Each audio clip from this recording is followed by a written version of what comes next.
रमजान के महीने में हम और आप 15 घंटे 14 घंटे भूख और प्यास की तकलीफ बर्दाश्त करते हैं। सुबह फजर की नमाज के पहले हम सहरी खाते हैं, तो फिर सीधे मगरिब के टाइम इफ्तार करते हैं। हम 14-15 घंटे का रोजा रखते हैं, जिसे हमारे हिंदू भाइयों के यहाँ उपवास कहा जाता है। मदरसे के ये बच्चे बेचारे घर बार छोड़ के मदरसे में कुरान और हदीस पढ़ने आते हैं। वो कैसा खाना खाते हैं, वो कैसे कमरे में बैठ करके पढ़ते हैं। कभी जा करके मदरसों की हालात आप देखिए। बिहार बंगाल के दौरे तो मैं बहुत करता हूँ, ऐसे ऐसे मदरसों को मैंने देखा है और वहाँ की हालात देख के मेरे भाइयों के देख करके आंखों में आंसू आ जाते हैं। 5000 रुपए की तनख्वाह दी जाती है मौलवी साहब को, 5000 रुपए की तनख्वाह। इस महंगाई के दौर में वो मौलवी बेचारा 5000 में क्या करेगा। साल में जब रमजान का महीना आता है, वो मौलवी बेचारा पूरे हिंदुस्तान में घूम घूम करके चंदा करता है और फिर उस चंदे में से उसको उसकी तनख्वाह दे दी जाती है और बाकी चंदा वो मदरसों को देता है, मदरसे को देता है। इस तरीके से वो अपना पेट पालता है। आपने अपने मजहब के गुरु को और अपने धर्म गुरुओं को और अपने मजहब के रहनुमाओं को आपने भिखारी बना दिया है, अपने दर का भिखारी बना दिया है कि जब तक वो आपके दरवाजे पर आके भीख न मांगे तब तक आपकी रूह को सुकून नहीं मिलता, आपके दिल को सुकून नहीं मिलता। आपने समझा क्या है कुरान पढ़ने पर? ये भिखारी है, ये क्या है? आपने कुरान पढ़ने पढ़ाने वालों को हकारत की नजर से देखा, आपने उनको जिल्लत की नजर से देखा, मगर आपको शायद पता नहीं है कि उनका दर्जा क्या है, उनका मकाम क्या है। अल्लाह के प्यारे नबी फरमाते हैं, खैरुकुम मन तअल्लमल कुरान व अल्लमहु, तुम में सबसे बेहतरीन इंसान वो है जो कुरान को पढ़ता है, पढ़ाता है, कुरान को सीखता है, सिखाता है, कुरान का इल्म हासिल करता है और दूसरों को कुरान पढ़ाता है। ये दर्जा अगर आपके समाज में किसी को हासिल है, उस मौलवी को हासिल है, उस हाफिज जी को हासिल है जो कुरान आप तक पहुंचा रहा है।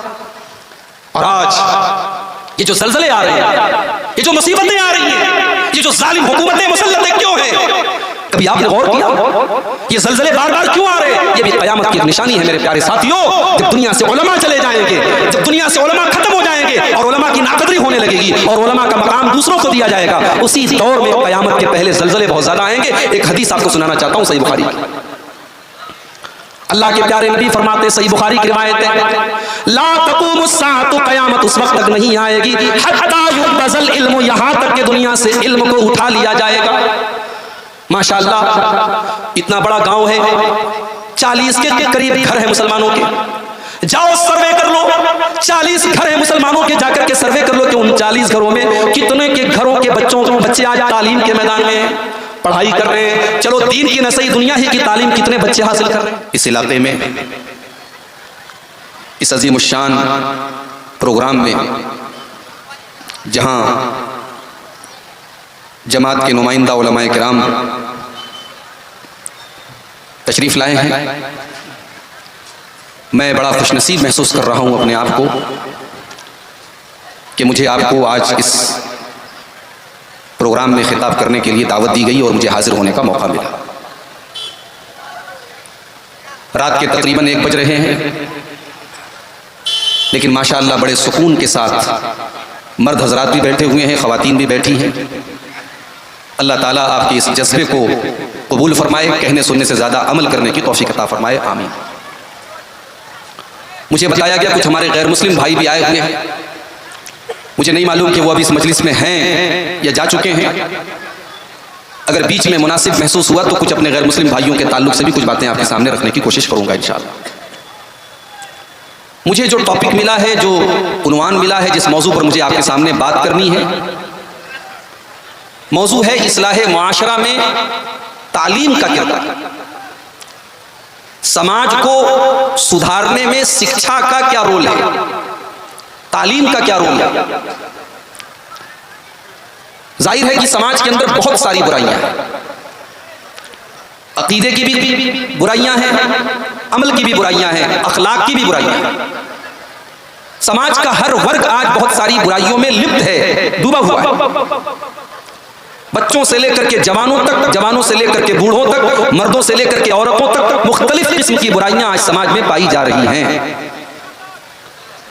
सवाल यह है कि इन बुराइयों को दूर कैसे किया जाए, समाज के अंदर इस अंधेरे को मिटाया कैसे जाए। कुरान करीम हमारे सामने 1400 साल पहले का नक्शा खींचता है। 1400 साल पहले जब अरब की सरजमीन पर जनाब मोहम्मद रसूलुल्लाह सल्लल्लाहु अलैहि वसल्लम अल्लाह के आखिरी नबी बनकर के आए, तो वो समाज भी अंधकारमय था, अंधेरे में डूबा हुआ था, जुल्मतों में डूबा हुआ था। शराब पानी की तरह पी जाती थी, सूद व ब्याज का लेन देन बिल्कुल आम था, हलाल व हराम का कोई फर्क नहीं था। शादी ब्याह का कोई सिस्टम नहीं था, ज़िनाकारी और बदकारी आम थी। लोग एक दूसरे का हुकूक, एक दूसरे के हुकूक का जरा बराबर ख्याल नहीं करते थे। जरा जरा सी बातों पर लोग एक दूसरे से जंग करने लगते थे। औरतों को तो कोई अधिकार ही हासिल नहीं था। शौहर के मरने के बाद उसकी बीवी भी विरासत में तकसीम कर दी जाती थी, बांट दी जाती थी। एक एक मर्द से एक एक औरत से चार चार मर्द शादी करते थे और बच्चा पैदा होता था, वो जिसकी तरफ मंसूब कर देती थी वो बाप मान लिया जाता था। इस कदर जहालत थी, इस कदर उस समाज के अंदर बुराई फैली हुई थी। बच्चियां पैदा होती थी, बहुत सारे कबीले उनके दरमियान ऐसे भी थे जो बच्चियों के पैदा होने को अपने लिए कलंक मानते थे। बच्चियों के पैदा होने के बाद उनको जिंदा जमीन में दफन कर दिया जाता था, जिंदा गाड़ दिया जाता था, और ये काम बाप अपने हाथ से करता था। कुरान करीम ने नक्शा खींचा, व इज़ा बुश्शिरा अहदुहुम बिल उन्सा ज़ल्ल वजहुहु मुस्वद्दन व हुवा कज़ीम। वो इतने बेरहम हो चुके थे, जब उनको ये बताया जाता था कि तुम्हारे घर में बेटी पैदा हुई है, जब उनको बेटी की खुशखबरी सुनाई जाती थी तो बाप का चेहरा काला पड़ जाता था।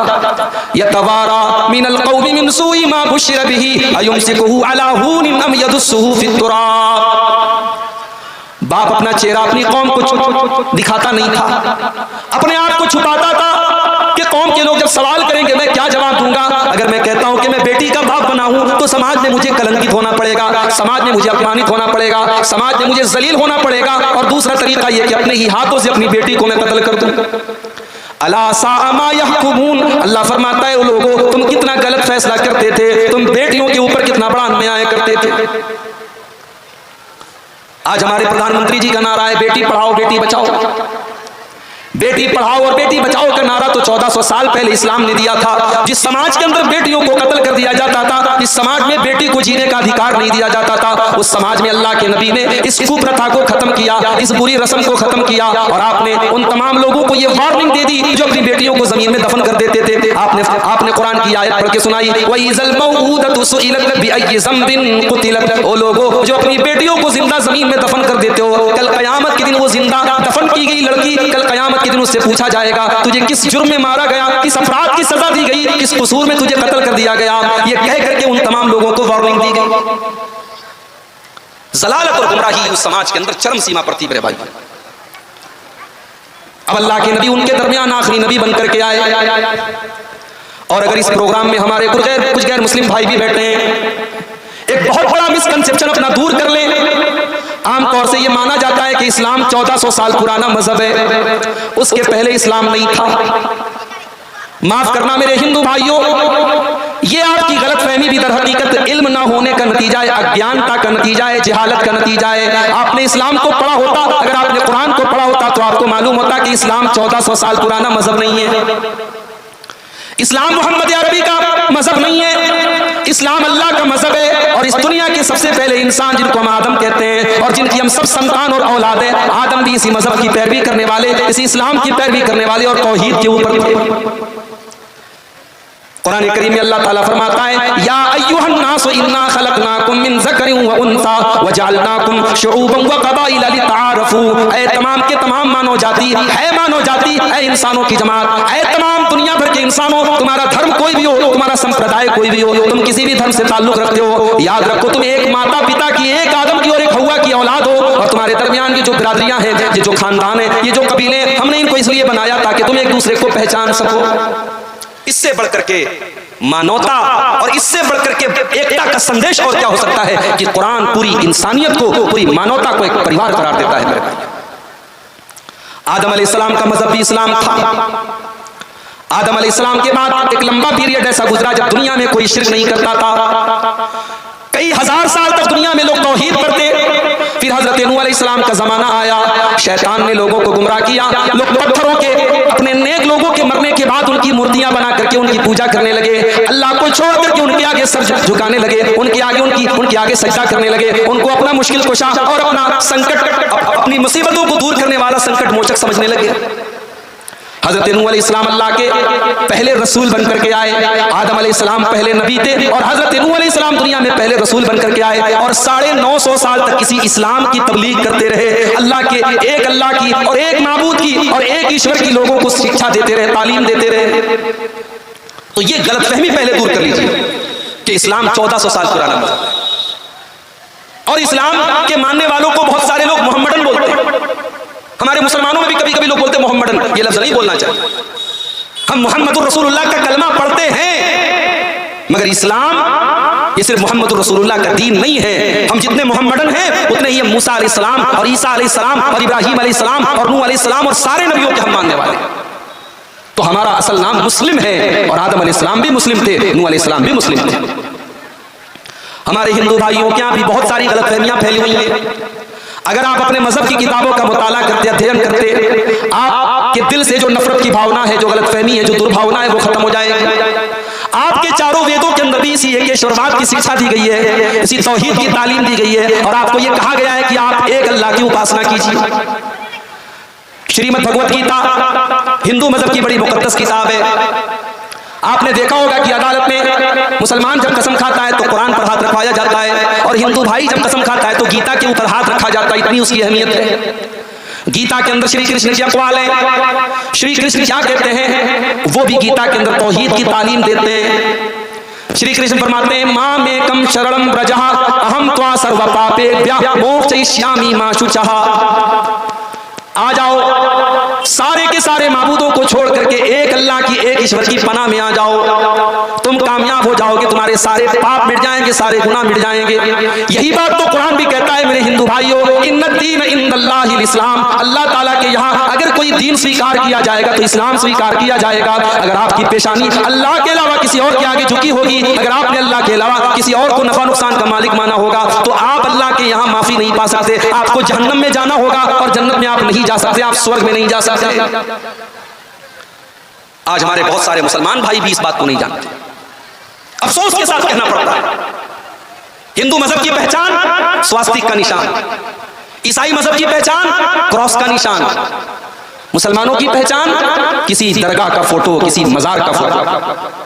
माफ करना मेरे प्यारे साथियों, हम सारे औलिया अल्लाह का एहतराम करते हैं, सारे बुजुर्गों का एहतराम करते हैं, मगर किसी औलिया अल्लाह को, किसी वली को, किसी नबी को, किसी बुजुर्ग को अल्लाह का दर्जा दे देना ये खुला हुआ शिर्क है। और अगर मुसलमान भी ये शिर्क करेगा तो अल्लाह क्या उसकी माफी नहीं हो सकती।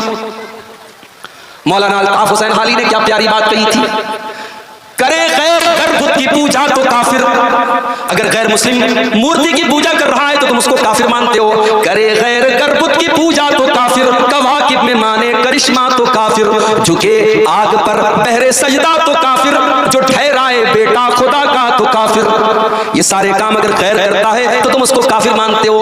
मगर मोमिनों पर कुशादा है राहें, परस्तिश करे शौक से जिसकी चाहे। जो काम गैर कर रहा है, दूसरे मजहब का कर रहा है और आप उसको गलत कह रहे हैं, जब वही काम आप खुद करेंगे तो वो सही कैसे हो जाएगा? आपके लिए सब जायज है। नबी को जो चाहें खुदा कर दिखाएं, इमामों का रुतबा नबी से बढ़ाएं, मज़ारों पे जा जा के नजरें चढ़ाएं, शहीदों से जा जा के मांगे दुआएं। न तौहीद में कुछ फर्क इससे आवे, न इस्लाम बिगड़े न ईमान जावे। ये नहीं हो सकता मेरे भाई, डबल स्टैंडर्ड नहीं हो सकता। अगर मूर्ति के आगे झुकने वाला गुनाह कर रहा है तो मज़ार के आगे झुकने वाला भी गुनाह कर रहा है। अगर अल्लाह के अलावा किसी पत्थर के बुत के आगे सजदा करने वाला मुशरिक है तो किसी मज़ार और कब्र पर सजदा करने वाला भी मुशरिक है। मेरे प्यारे साथियों, आज जिहालत मुसलमानों में इस कदर आम है, आप चले जाइए इस हिंदुस्तान में, इसी बिहार के अंदर सहसराम एक जगह है, सहसराम के अंदर मुझे लोगों ने बताया कि इतनी कब्रें कि पूरे भारत में उतनी कब्रें कहीं नहीं। इसी बिहार में है, आपके गया के रूप में इतनी कब्रें हैं और हर कब्र पे आपको फूल माला चादर मिल जाएगा। ओ लोगों, तुम कितने नादान हो गए, तुमने अपने नबी की तालीम को कितना जल्दी भुला दिया। इस्लाम तो भूखों को खाना खिलाने की तालीम देता है, तुमने मज़ारों के मुजावरों को खिलाना शुरू कर दिया। इस्लाम तो नंगों को कपड़ा पहनाने का हुक्म देता है, तुमने कब्रों और मज़ारों पर चादरों को चढ़ाना शुरू कर दिया। इस्लाम तो मानवता की सेवा करने का और लोगों के काम आने का हुक्म देता है और तुमने शिर्क की दुकानें खोल करके रख ली। ये भी जिहालत का नतीजा, ये भी तालीम से दूरी का नतीजा है मेरे भाई। नबी अकरम सल्लल्लाहु अलैहि वसल्लम 1400 साल पहले इस्लाम का आखिरी एडिशन लेकर के आए। इस्लाम के बानी नहीं है आप, इस्लाम की शुरुआत आपने नहीं की, इस्लाम तो इस धरती पर हजरत आदम लेकर के आए। और हमारे उस्ताद मोहतरम अल्लामा रईस अहमद नदवी की तहकीक के मुताबिक हजरत आदम भारत की सरजमीन पर आए थे। हजरत आदम जब जन्नत से उनको अल्लाह ने धरती के ऊपर भेजा, जमीन के ऊपर भेजा, तो भारत की सरजमीन पर आए थे। हम ये कह सकते हैं कि भारत की सरजमीन से इस्लाम शुरू हुआ है। हम ये कह सकते हैं कि इस्लाम से शुरुआत हुई है भारत की। और भारत में जो लोग तौहीद से हट गए, इस्लाम से हट गए, उन्हें घर वापसी करने की जरूरत है। उन्हें अपने सही दर पर और सही जगह जाने की जरूरत है। जब बच्चा माँ के पेट से पैदा होता है वो भी मुसलमान ही पैदा होता है। अल्लाह के प्यारे नबी फरमाते हैं कुल्लु मौलूदिन यूलदु अलल फितरा, हर बच्चा जो माँ के पेट से पैदा होता है वो फितरत के ऊपर पैदा होता है, वो नेचर के ऊपर पैदा। नेचर क्या कहता है? नेचर यही कहता है इंसान जब मुसीबत में फंसता है आसमान की तरफ नजर डालता है। उसके दिल में, उसके दिमाग में एक अल्लाह, एक ईश्वर नेचुरल तौर पर, प्राकृतिक रूप से, कुदरती तौर पर उसके दिमाग में तौहीद मौजूद है। अल्लाह के प्यारे नबी फरमाते हैं बच्चा पैदा होता है तो इसी फितरत पर, इसी तौहीद पर, इसी इस्लाम पर, इसी एकेश्वरवाद पर, एक अल्लाह, एक ईश्वर, एक रब की इबादत पर बच्चा पैदा होता है। सुम्मा बवाहु युहव्विदानिही व युनस्सिरानिही व युमज्जिसानिही, फिर उसके माता पिता उसको यहूदी बना देते हैं, क्रिश्चियन बना देते हैं, बुत परस्त बना देते हैं, मजूसी बना देते हैं। बच्चा तो इस्लाम पर पैदा हुआ था, उसने जैसा माहौल पाया उसी माहौल में ढल गया। इसलिए इस्लाम को जिसने छोड़ दिया आज उसको अपने सही रास्ते पर आने की जरूरत है। उसे घर वापसी करने की जरूरत है। उसे अपने बाप हजरत आदम के मजहब के अंदर आने की जरूरत है। तो जहालत बहुत बड़ी जड़ है मेरे प्यारे साथियों बुराई की। अल्लाह के नबी ने कैसे इस मसले को हल किया? आपने 1400 साल पहले अरब की धरती पर जो अंधेरा में फैला हुआ था उस अंधेरे को कैसे मिटाया आपने? कुरान कहता है लक़द मन्नल्लाहु अलल मुमिनीना इज़ बअथ फ़ीहिम, ओ लोगो अल्लाह ताला का कितना बड़ा एहसान है तुम्हारे ऊपर कि उसने अपना आखिरी नबी तुम्हारे ही बीच में से भेजा। हमारे बहुत सारे भाई कहते हैं कि अल्लाह के नबी इंसान नहीं थे, आप बशर नहीं थे, आप तो नूर के पैदा किए गए थे, नूरी मखलूक थे। ओ लोगो अल्लाह के नबी को अगर आप इंसान नहीं मानते तो ये कोई अल्लाह के नबी के सम्मान की बात नहीं है, ये आपकी ताज़ीम की बात नहीं है, आपके एहतराम और आपके मकाम की बात नहीं है। आपकी अजमत तो इसी में कि आप इंसान थे लेकिन फिर भी आप मासूम थे। आप इंसान थे लेकिन इंसानों में सबसे आला थे। आपसे बेहतरीन इंसान दुनिया में ना आया है ना आएगा। अल्लाह कह रहा है हमने आखिरी नबी तुम ही में से भेजा, हमने इंसानों में इंसान को नबी बना करके भेजा।